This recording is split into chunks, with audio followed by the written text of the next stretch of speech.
You want a Galaxy phone, and the Galaxy S20 Ultra is pretty tempting, but the Galaxy S10 Plus is so much cheaper. So, which one do you buy?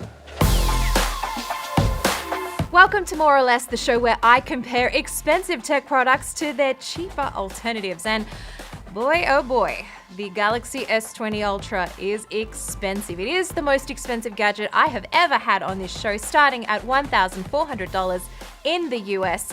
By comparison, last year's S10 Plus starts at $850 after a price reduction. So whether you are looking to splurge or save a little bit of cash, I'm going to compare everything about these two phones on cameras, design, performance, and more. So let's get started. If size is important to you, then the S20 Ultra is significantly larger in the pocket than the S10 Plus, 6.9 inches versus 6.4. Now, when you put them side by side, one on top of the other, it doesn't actually look like that much difference. But let me tell you, this is a significantly heavier phone in the pocket. I know what you might be thinking. Hey Lexi, you're a lady and you have lady pockets. Correct, I do. So to test this out for the gentleman out there, I found a gentleman with appropriately sized pockets. If you have larger pockets, the S20 Ultra should not present a problem in either the front or the back pocket. It does fit pretty neatly. The S10 Plus, by comparison, fits pretty nicely in whichever pocket you choose, lady or gentleman. Let's talk screens, because another difference between the two, even though they both use dynamic AMOLED screens, is the refresh rate and the resolution. Now, the S20 Ultra comes with a 120Hz refresh rate, which you can turn on in the settings if you do choose. Now, there are some trade-offs here. Yes, it does affect battery life, which I will talk about later. And yes, you are only effectively getting around a 1080p or HD resolution. However, once you use 120Hz, it's so hard to go back. It's buttery smooth. I absolutely love it. And going back to 60Hz on the S10 Plus, you know, it's fine and it does the job and I have zero complaints about it, but it's like my eyes have been opened up to a whole nother world of smooth silk. In terms of other design cues, you may notice that the S10 Plus has a headphone jack and the S20 Ultra does not. There is also a screen protector installed by default on the S20 Ultra. Now, I've been using it for a few weeks and I've been noticing that it's actually started to lift up a little on the edges. Maybe this is not a huge deal, you can just replace it yourself, but I would expect a pre-installed screen protector to last a little bit longer than a couple weeks before it started lifting off. That said, both these phones are incredibly delicate, so definitely put a case on them. Do not drop them without a case. Don't worry, we do that for you. So if you want to check out the drop tests of both of them, check the link in the description. Both of the phones do have reverse wireless charging and an in-screen fingerprint reader, and really I couldn't tell much difference at all between them. The fingerprint reader has definitely gotten a lot better on the S10 Plus over the past year thanks to a lot of updates, and now they're both pretty much as fast and responsive as each other. Both of the phones run One UI 2 and Android 10, so effectively they look pretty much the same once you have them up and running. Camera time! Let's take a look at some of the shots, because I think that the results of this is quite surprising. Even though the hardware is significantly different, I think most of the general shots of landscapes and people are actually very close. The real differences obviously come when you start to talk about the zoom capabilities on the S20 Ultra, with that 4x optical zoom that then goes out to a hybrid zoom to 10x, and then of course you can go to digital all the way to 100x. Now, comparing a 10x hybrid zoom from the S20 Ultra to a digital 10x zoom on the S10 Plus, it's not a pretty picture for the S10 Plus. But if you don't zoom that much, then maybe this isn't a huge point of difference for you. I love the fact that you can get a usable shot up to 30x on the S20 Ultra. But let's be honest, most of the time I'm not shooting zooms, so for me the S10 Plus is fine. The ultra-wide cameras are close. There is a little bit more distortion on the S10 Plus, And overall, portrait mode looks good on both. I think I prefer the shot from the S10 Plus just because it has a little bit more sharpness and a little better color, but it is very, very close. And don't forget, the S20 Ultra also has that magical 108 megapixel mode with that giant sensor, so you can actually crop in a lot more to shots than you can from the 12 or 16 megapixels on the S10 Plus. So you might be thinking the S20 Ultra looks pretty good in the camera department if you are a photographer that really likes to tweak with things, but actually I think I would take the S10 Plus, and I'll tell you why. Because it has a dual aperture lens, so it can vary between f2.4 and f1.5, so you can change it depending on the lighting conditions if you are in pro mode. By comparison, the aperture on the S20 Ultra cameras is fixed, so if you do want to change that aperture in manual mode, you're kind of out of luck. Selfie time. Okay, so I'm not a huge selfie gal, so I'm gonna leave this one up to you. I think both are totally fine. For video recording, both are good. Now, the S20 Ultra does have the added benefit of being able to shoot in 8K if you want to future-proof your family memories.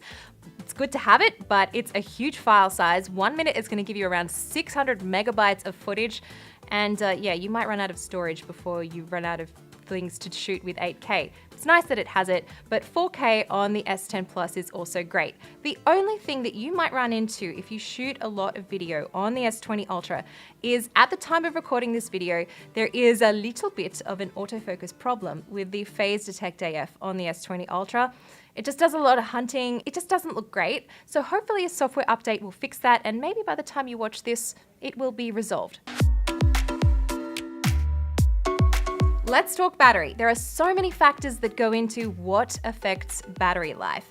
Now, technically the S20 Ultra does have a larger capacity battery than the S10 Plus, 5,000 milliamp hours versus 4,100 on the cheaper phone. Now, it doesn't necessarily play out that the bigger battery is better because it's all dependent on how you use your phone and connectivity, things like that. Both of these phones will comfortably get you a full day's usage. If you are a heavy user, then maybe you might be pushing it a little bit on the S10 Plus, and the S20 Ultra might be worth a little extra cash. However, the S20 Ultra does have a few things that do play into the battery life, such as 120 Hz. If you do have this active, do not expect to get the same level of battery life that you would if you just were using 60 Hz.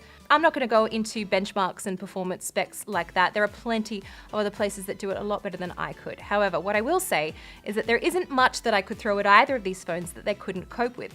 Obviously, editing and shooting 8K video is designed for the S20 Ultra. I wouldn't even dream of trying to edit 8K footage on the S10 Plus. Overall, I didn't notice any significant performance differences between the two with everyday tasks. The only thing I noticed was that just the S20 Ultra started up a tiny bit faster than the S10 Plus. Both these phones support super fast charging. The S20 Ultra is faster. However, one thing that is very frustrating about it is that you can only get the fastest charging times if you buy a separate 45-watt charger. The one that's included in the box is not a 45-watt charger. You what? Samsung, I just paid $1,400 for this phone and I still can't charge it as fast as I want to. It's kind of crazy. I don't want to spend another $50 on a charger. So the S10 Plus also has the addition of a 1 terabyte storage tier. Maybe that's important to you if you shoot a lot of photos and videos. I know that I definitely value that. Of course, it ups the price, obviously, but the S20 Ultra doesn't give you that option of a 1 terabyte internal storage option. Yes, they both use micro SD, so you can expand the storage if you like. But the fact that your base storage is 128 and then you can only go to 512, like why? Why? This shoots 8K. You need more than 512 if you shoot a lot of 8K. Come on. If you do choose to buy the 512GB version of the Ultra, then you do also get the bump up to 16 gigs of RAM. Very nice.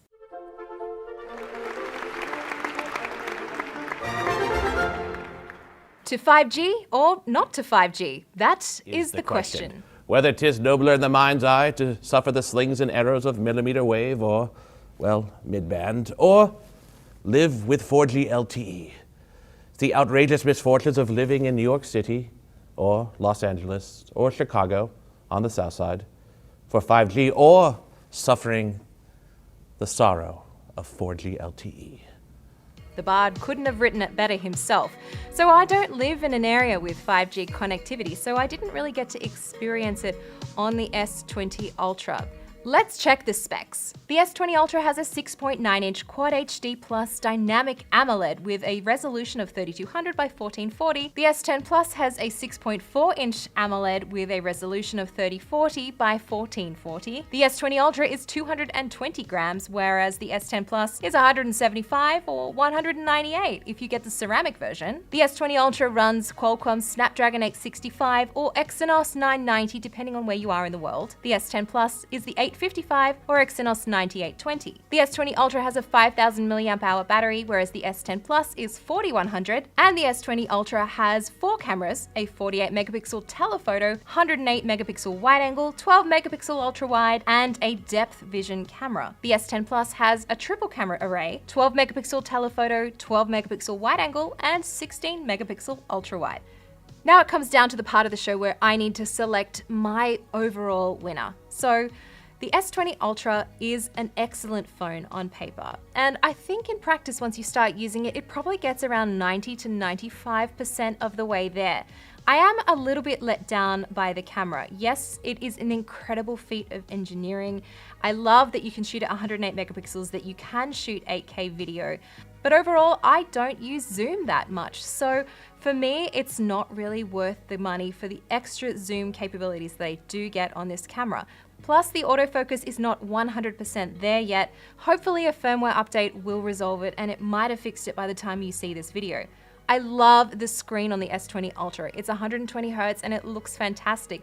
The battery is incredible, and honestly, the performance of this thing, it's a beast, and I really do like using it. However, the value proposition is just not quite there for me.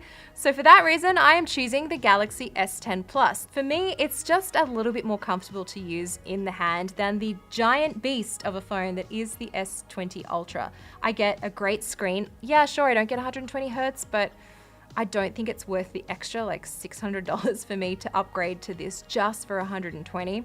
And the cameras are also great on the S10 Plus. I don't need 108 megapixels of resolution, and I don't need that zoom. I love it that I could have it, but for me, it's not worth all that cash. Thanks for watching. I hope you enjoyed the episode. Give it a thumbs up and a like if you did, and let me know if you have any questions that I didn't answer. I make this show for you, so let me know. Check out some more related